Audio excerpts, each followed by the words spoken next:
열정과 끈기로 전진하면 비전은 이루어진다. 이런 제목으로 말씀 듣기 원합니다. 헬렌 켈러가 우리가 잘 아는 대로 삼중고를 겪었는데요. 말도 못하고 듣지도 못하고 보지도 못했는데 너무너무 사람들에게 큰 감화력을 끼쳤죠. 누군가가 그에게 어느 날 찾았고 이렇게 물었습니다. 보지 못하는 맹인과 듣지 못하는 농인 중 누가 더 불쌍하다고 생각을 합니까? 이렇게 물었어요. 그랬더니 헬렌 켈러가 이렇게 대답을 했습니다. 맹인도 농인도 아닌 시력과 청력은 있으되 비전이 없는 사람이 가장 불쌍합니다. 라고 이야기를 했습니다. 그렇습니다. 헬렌 켈러가 말하는 대로 비전이 없으면 불쌍한 사람입니다. 왜냐하면 비전이 없으면 과거에 집착합니다.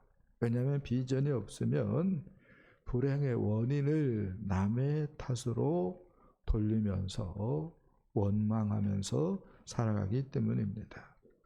비전이 없으면요 할 일이 없어요. 한가합니다. 비전이 없으면요 별 일도 안 했는데 피곤해합니다. 쉽게 지칩니다. 비전이 없으면 빨리 늙어요. 애 어른이 되고 맙니다. 비전이 없으면 어려운 난관을 이겨낼 용기도 없어요. 힘든 세상을 헤쳐나갈 의욕도 없습니다. 그러므로 비전이 없으면요 정말 불쌍한 사람이에요. 그러나 비전을 품으면요 그 사람은 미래지향적인 사람이 되어집니다. 비전을 품으면요 매사에 의욕적이고요 적극적인 사람이 되어집니다. 나이가 많아도요 비전을 품으면요 젊게 살아갑니다. 비전을 품으면요 계획 속에서 하루하루를 알차게 살아갑니다. 비전을 품으면요 자기의 능력과 성품을 개발하고요 비전을 수행할 능력을 결국은 갖추게 됩니다.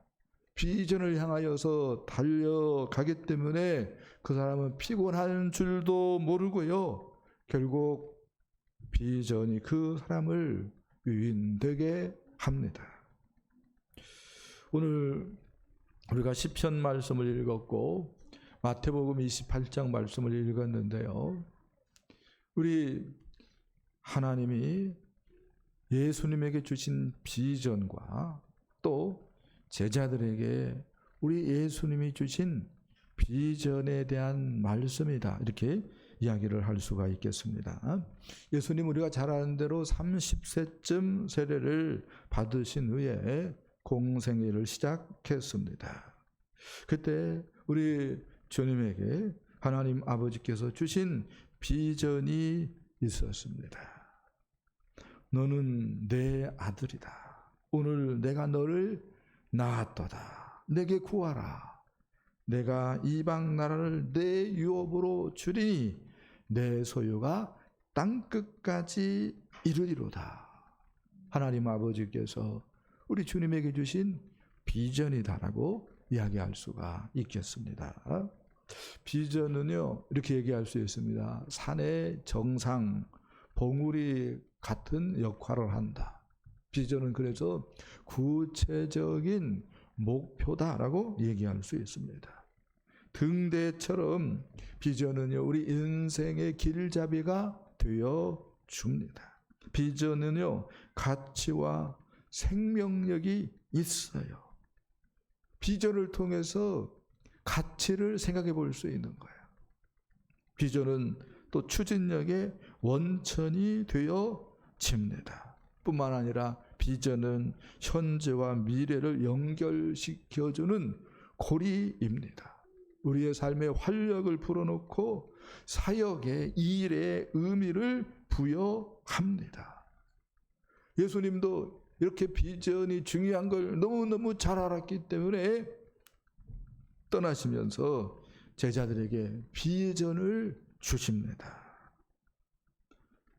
하늘과 땅의 모든 권세를 내게 주셨으니 그러므로 너희는 가서 모든 민족을 제자로 삼아 아버지와 아들과 성령의 이름으로 세례를 베풀고 내가 너희에게 분부한 모든 것을 가르쳐 지키게 하라. 볼지어다 내가 세상 끝날까지 너희와 항상 함께 있으리라.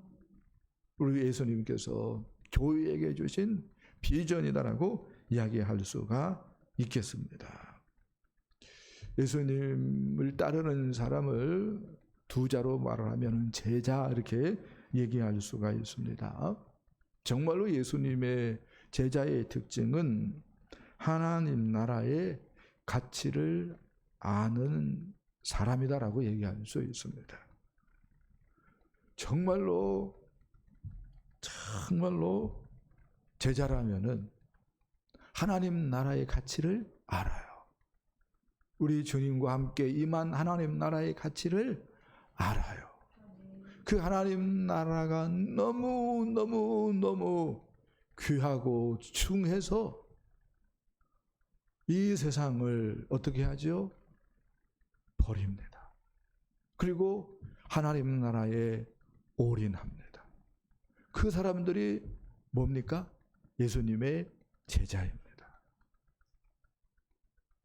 정말로 복음을 깨우친 사람은 하나님 나라를 붙드는 거예요. 하나님 나라의 가치를 아는 거예요. 그래서 이 세상을 뭐하고 등지고 이 세상을 어떻게 하고 버리고 아무것도 안 하는 것이 아니라 이제 하나님 나라에 올인합니다. 제자들의 모습 보십시오. 여러분이나 나나 제자들하고 비교해가지고 우리가 못났다라고 하는 생각이 안 들 거예요. 저도 그렇습니다. 그런데 차이가 있습니다. 우리는 세상에 관심도 있고 세상도 따라가기도 하고, 그런데 제자들은 뭐예요? 세상을 등졌어요. 세상의 모든 것을 버리고 주님을 따라갑니다. 주님과 함께 임한 하나님 나라에 올인합니다. 그래서 그 차이가 지금 우리의 차이다 이렇게 말씀하면은 맞겠습니다. 세상 나라는요 예수님의 십자가 사건으로 말미암아서 멸망했습니다. 세상 나라는 예수님의 십자가 사건으로 말미암아서 생명이 다했어요. 뿌리 뽑힌 나무와 같이 되어졌습니다. 소망이 없는 거예요. 거기에 오려나는 것은 뭐죠? 바보, 천치, 멍텅구리. 아멘입니까? 거꾸로 해야 됩니다. 세상을 사랑하지 말고 세상에 미련 두지 말고 아무리 마귀가 유혹한다 할지라도 세상에 아무런 미련이 없어야 되는 사람들이 복음을 깨우친 사람들인 줄 믿습니다. 정말로 복음을 깨우친 사람은 세상에 아무런 미련 없습니다. 세상 등지고 주님과 함께 임한 하나님 나라에 올인하는 줄 믿습니다. 그래서 복음을 깨우친 사람들에게 있어서 중요한 건 뭐예요? 십자가에도 그래서 예수 그리스도와 자기 자신을 연결시키고, 아멘, 예수 부활과 자기 자신을 연결시키고 승천하셔서 하나님 나라의 보좌에 앉아서 모든 백성들을 다스리시는 왕 되신 예수 그리스도의 눈초리를 의식하면서 살아가는 사람들, 그래서 이 세상을 살되 하나님 나라를 살아가는 사람들이 예수님의 제자인 줄 믿습니다. 다윗교회 비전이 있습니다. 우리 모든 성도들이 한마음 한뜻으로 우리가 바라봐야 될 비전이 있습니다. 산봉우리가 있습니다. 3회 100, 10회 1000, 20회 만 비전입니다. 생각 한번 해보세요. 앞으로 10년 후에 나는 어떤 사람이 되어 있을까? 생각 한번 해보세요. 우리 다윗교회 앞으로 10년 후에 어떤 교회의 모습을 하고 있을까? 내가 하는 일이 10년 후에는 어느 정도의 수준에 도달할까? 생각을 해 보십시오. 그리고 거기에 맞게 우리가 올인해야 됩니다. 할렐루야. 비전이 없는 사람은 아무런 생명력이 없는 인형과 같은 사람이에요. 저는 우리 성도들이 교회에 이때 생명력이 없는 인형과 같은 사람이 아니라 비전 때문에 정말로 생동감 있고 활기가 있고 하나님의 일을 적극적으로 하는 그런 정말로 생명력 넘치는 하나님의 사람 되기를 축복합니다. 이렇게 얘기하고 싶어요. 사람의 성취의 크기는 비전의 크기와 비례하는 거예요. 비전의 크기에 따라서 그 사람의 성취하는 것이 달라지는 거예요.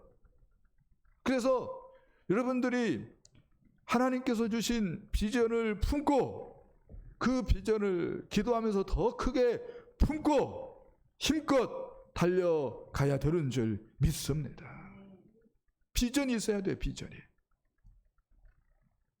그런데 이 비전은요 무엇로 이루어지는가 할 때에 열정으로 이루어집니다. 열정으로 이루어져요. 요한복음 우리가 주일 낮예배 시간에 요한복음 살펴보고 있는데 요한복음 5장 17절에서 우리 예수님께서 이렇게 얘기합니다. 내 아버지께서 이제까지 일하시니 나도 일한다.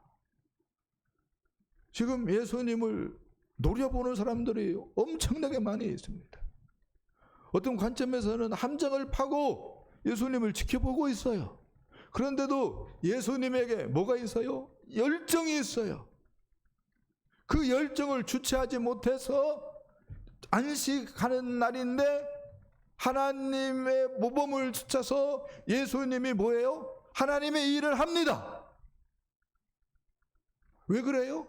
열정이 있기 때문에. 마태복음 9장 35절 예수님에 대해서 이렇게 얘기합니다.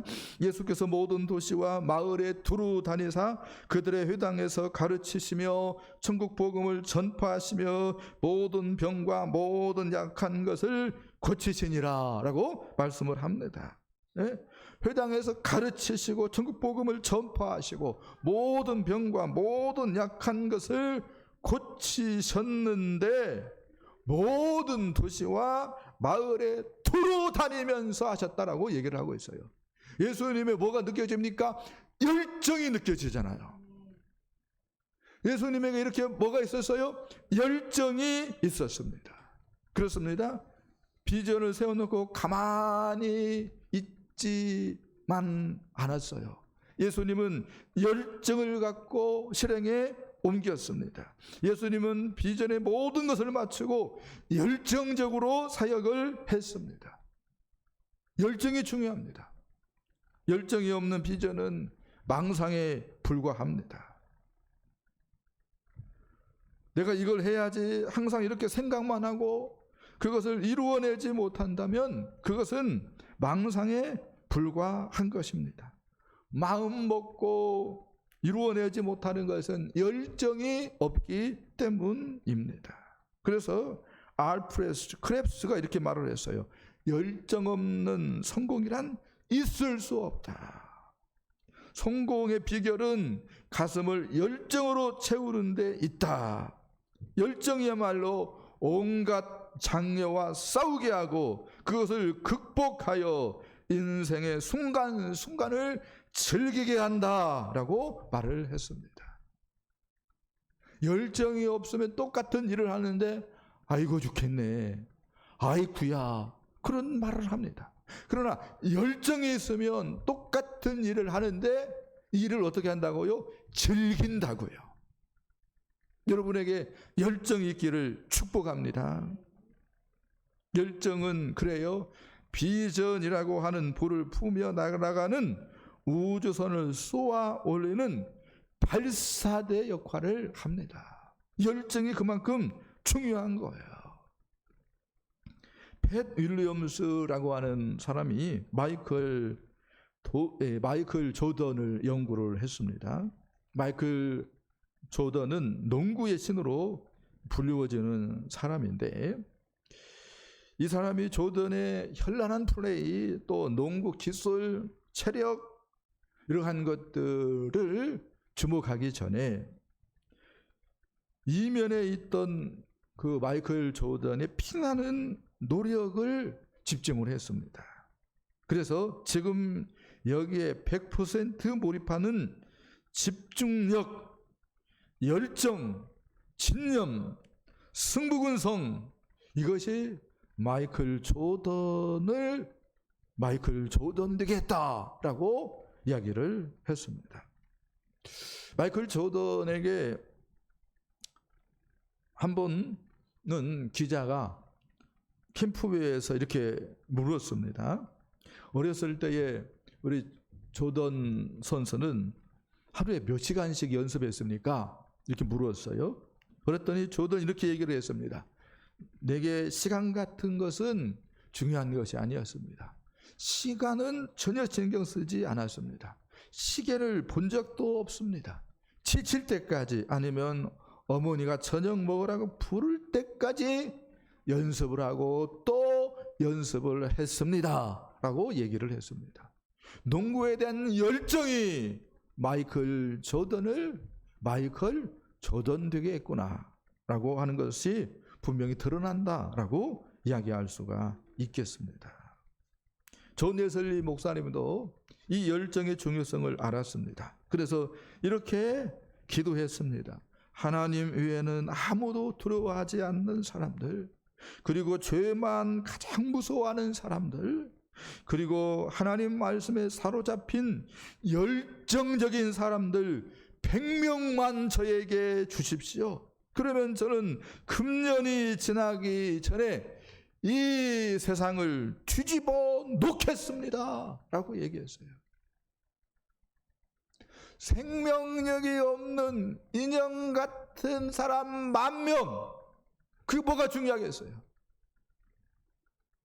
교회 의자만 따뜻하게 해놓고 시간 지나면 아무런 흔적도 없어져 버리는 그런 다수, 뭐가 중요하겠어요? 저는 웨슬리 목사님 말씀이 맞다고 생각을 해요. 열정적인 사람 100명이면은요 세상을 뒤집을 수 있어요. 할렐루야. 여러분이 그 한 사람 되어지기를 축복합니다. 그럼 목사님, 열정은 어떻게 생깁니까? 라고 하는 질문을 던질 때에, 말씀으로 충만할 때에 열정이 생깁니다. 예레미야 20장 9절, 예레미야가 이렇게 얘기합니다. 내가 다시는 여호와를 선포하지 아니하며 그의 이름으로 말하지 아니하리라 하면 나의 마음이 불붙는 것 같아서 골수에 사무치니 답답하여 견딜 수 없나이다. 무슨 얘기예요? 예레미야 선지자에게 하나님 주신 말씀 때문에 어떻게 됐다고 얘기합니까? 예레미야 선지자가 불이 붙었다고 얘기를 하고 있어요. 나는 전하고 싶지 않아. 왜요? 계속해서 핍박만 받기 때문에 전하고 싶지 않아요. 왜요? 사람들이 받아들이지도 않기 때문에. 나라가 망한다고 바벨론의 포로로 끌려가야 그것이 유일한 사는 방법이라고 얘기를 하니까 누가 좋아하겠어요? 근데 하나님께서 그 말씀을 주셨기 때문에, 그 말씀 때문에 예레미야 선지자가 마음이 뭐 붙어버린다고요? 불이 붙어버린다고 얘기하고 있어요. 말씀이 있으면 우리 마음이 어떻게 됩니까? 불이 붙는 거예요. 할렐루야. 반대로 세상의 정보, 세상 그 지식에 내가 파묻히면 내 마음은 어떻게 될까요? 싸늘하게 식어지겠죠. 우리는 어떻게 하는 게 지혜겠어요? 말씀으로 충만받는 것이 죄인 줄 믿습니다. 예레미야가 또 이렇게 얘기합니다. 여호와의 말씀이니라 내 말이 불같지 아니하냐. 하나님의 말씀이 뭐 같다고 얘기합니까? 불 같다고 얘기하고 있어요. 불 같다고. 정말로 열정을 회복하고 싶다면 어떻게 해야 됩니까? 말씀으로 충만해져야 되는 줄 믿습니다. 할렐루야. 또 하나 더 얘기한다면은 열정은 성령 충만 받을 때 생긴다라고 이야기할 수가 있겠습니다. 사도행전 2장 보니까 이렇게 시작이 되어집니다. 오순절 날이 이미 이르매 그들이 다 같이 한 곳에 모였더니 호련히 하늘로부터 급하고 강한 바람 같은 소리가 있어 그들이 앉은 온 집에 가득하며 마치 불의 혀처럼 갈라지는 것들이 그들에게 보여 각 사람 위에 하나씩 임하여 있더니 그들이 다 성령의 충만함을 받고 이렇게 얘기를 합니다. 네.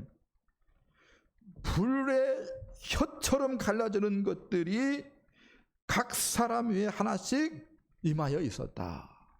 그러더니 성령으로 충만해졌다라고 말씀을 하고 있습니다. 이렇게 성령 충만은 무엇과 관련이 있어요?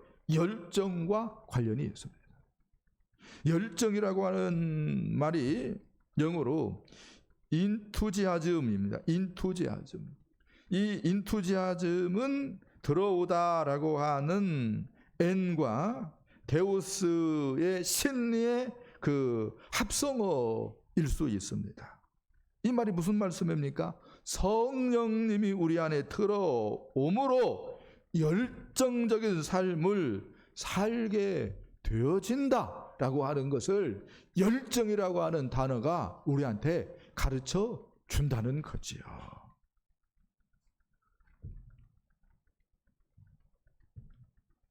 그런데요, 비전은요, 열정과 함께 뭐가 또 있어야 되냐면요, 끈기가 있어야 됩니다. 열정도 중요하지만 열정만큼 끈기도 중요합니다. 그래서 예수님에게서 끈기를 찾아볼 수 있어요. 누가복음 22장 44절 예수께서 힘쓰고 애써 더욱 간절히 기도하시니 땀이 땅에 떨어지는 핏방울같이 되더라 라고 누가는 우리에게 가르쳐 줍니다. 예수님이 얼마나 끈기 있게 기도했다면 땀이 핏방울같이 떨어지겠습니까? 또 요한복음 보니까 이렇게 얘기합니다. 요한복음 19장 30절 예수께서 신 포도주를 받으신 후에 이르시되 다 이루었다 하시고 머리를 숙이니 영혼이 떠나 가시니라. 예수님께서 인내하시면서 기필코 다 이루었다라고 말씀을 하시고 돌아가셨어요. 이렇게 예수님에게서 우리는 뭘 찾아볼 수 있어요? 끈기를 찾아볼 수 있습니다. 예수님에게 포기라고 하는 것은 없었습니다. 예수님께서는 끝까지 인내하셨고 할렐루야, 그 끈기로 비전을 이루셨습니다. 할렐루야. 그래서 히브리서 기자는 우리에게 이렇게 얘기합니다. 히브리서 12장 3절입니다. 너희가 피곤하여 낙심하지 않기 위하여 죄인들이 이같이 자기에게 거역한 일을 참으신 일을 생각하라 라고 말씀을 합니다. 우리가 비전을 이루려면은 예수님의 끈기를 생각할 수 있어야 된다고 말씀을 해 줍니다.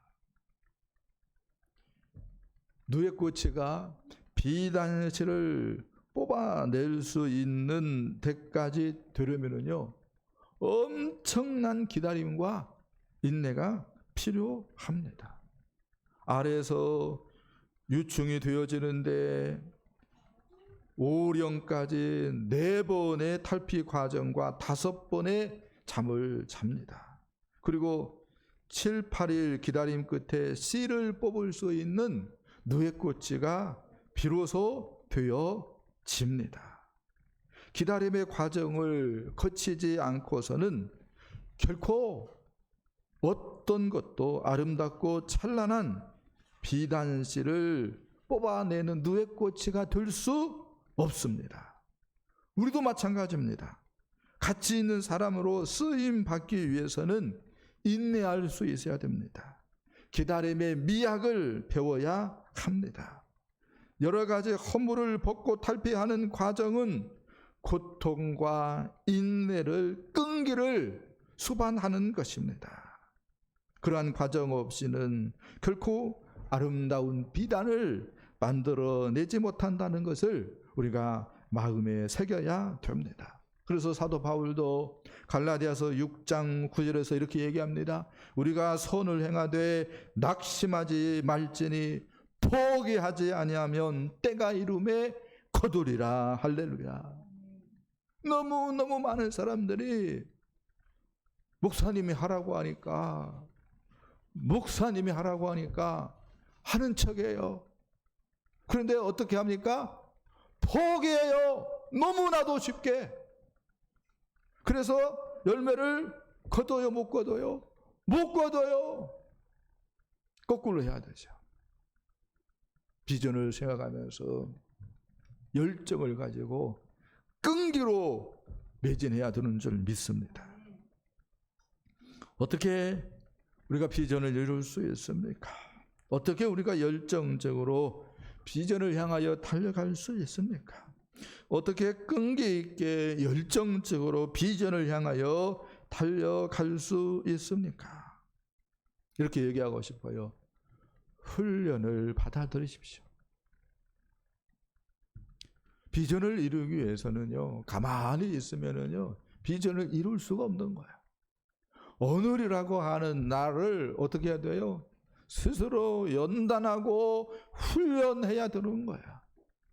그래야 뭐예요? 비전의 한 걸음 다가서는 거예요.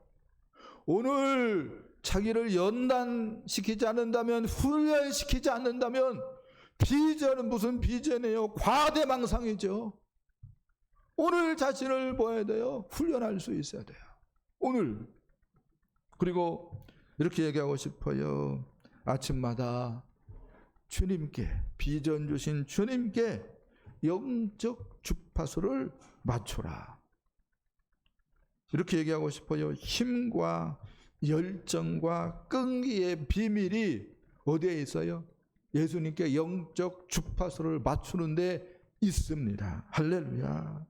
그리고 사역을 하되, 제자 삼는 사역을 하되, 주님께서 우리에게 가서 제자 삼으라고 얘기했어요. 그 사역을 하되 우리가 기도하면서 낙심하지 말아야 됩니다. 그러면은요 세월이 흘렀을 때 나 한 사람만 충성한다 할지라도 40-50년 뒤에는 온 세계에 예수님의 제자들로 가득할 거예요. 그런데 지금 보십시오. 나 혼자 있는 것이 아닙니다.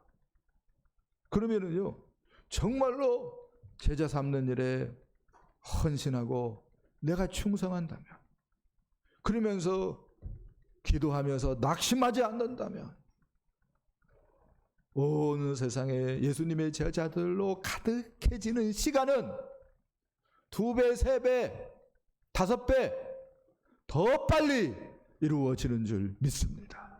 아멘. 누가복음 18장 보면은 예수님께서 기도하고 낙심치 말 것을 비유로 말씀해 주십니다.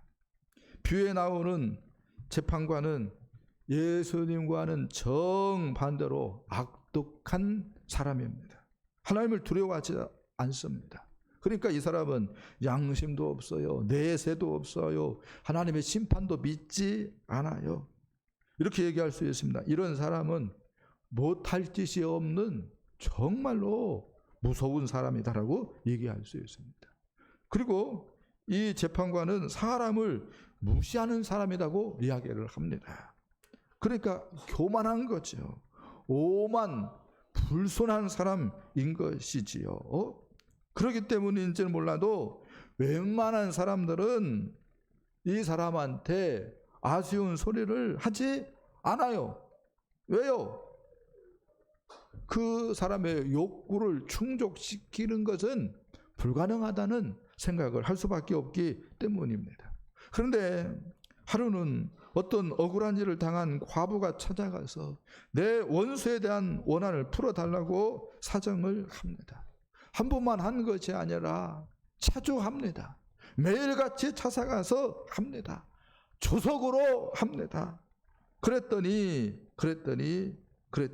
이 과부가 오랜 기간이 지났음에도 불구하고 포기하지 않고 계속해서 번거롭게 하니까 이 불의한 재판관이 마음을 고쳐 먹습니다. 내가 과부의 원한을 풀어 주어야겠다. 이렇게 얘기할 수 있죠. 과부의 끈기 앞에 악한 재판관이 굴복하고 말았다. 그런데요, 우리가 기도하는 하나님은 어떤 분입니까? 우리를 지으신 분입니다. 천지 만물을 지으신 창조주 하나님이십니다. 우리가 죄인 되었음에도 불구하고 독생자를 보내서 우리를 구원하기를 기뻐하신 우리의 아버지 되신 하나님이십니다. 이 좋으신 하나님께 우리가 쉬지 않고 기도한다면, 낙심하지 않고 기도한다면 하나님이 왜 기도를 들어주지 않겠습니까? 우리가 제자 훈련을 해야 돼요. 동시에 제자 훈련은 내 힘으로 하는 게 아니에요. 제자 삼는 사역은 내 힘으로 하는 거 아니에요. 그래서 뭐 해야 됩니까? 기도해야 됩니다. 기도하되 무엇하면 안 돼요? 낙심하면 안 됩니다. 아멘. 낙심하지 말고 우리가 제자 삼는 사역에 전심전력한다면, 쉬지 않고 우리가 사역에 올인한다면 정말로 우리 당대에 우리 다윗교회를 향한 비전이 성취되어지는 것을 볼 수 있게 되는 줄 믿습니다. 그리고 우리 다윗교회 충성된 사람들이 주류가 되어진다면 온 세상에 예수님의 제자들로 가득해지는 것, 그것도 우리의 눈으로 볼 수 있는 은혜와 축복이 우리에게 있게 될 줄 믿습니다. 여러분은 말씀을 붙들고 기도하십니까? 그래서 끈기 있게 비전을 향하여 열정적으로 달려가고 있습니까? 아니, 정말로 여러분에게 비전이 있기는 합니까? 비전이 없으면은요, 아무리 예뻐도 뭐에 불과해요? 생명력이 없는 인형에 불과합니다. 생명력 없는 인형 수백 명이면, 수천 명이면 뭐합니까? 아무 하나님 나라에 쓰잘데가 없는 것들입니다. 여러분들이 모든 민족으로 가서 제자 삼으라고 하시는 우리 주님께서 허락하신 비전을 품을 수 있기를 축복합니다. 이 비전을 품으시고 정말로 1년에 1명 이상씩 제자 삼는 사역에 헌신하시고 주님 오시는 날까지 열심으로 달려갈 수 있기를 바랍니다. 말씀을 붙들고 기도하며 달려간다면 비전이 이루어지는 것은 시간 문제입니다. 하나님께서 이 일을 명하셨고 이 일을 기뻐하시기 때문에 반드시 우리가 승리하는 줄 믿습니다.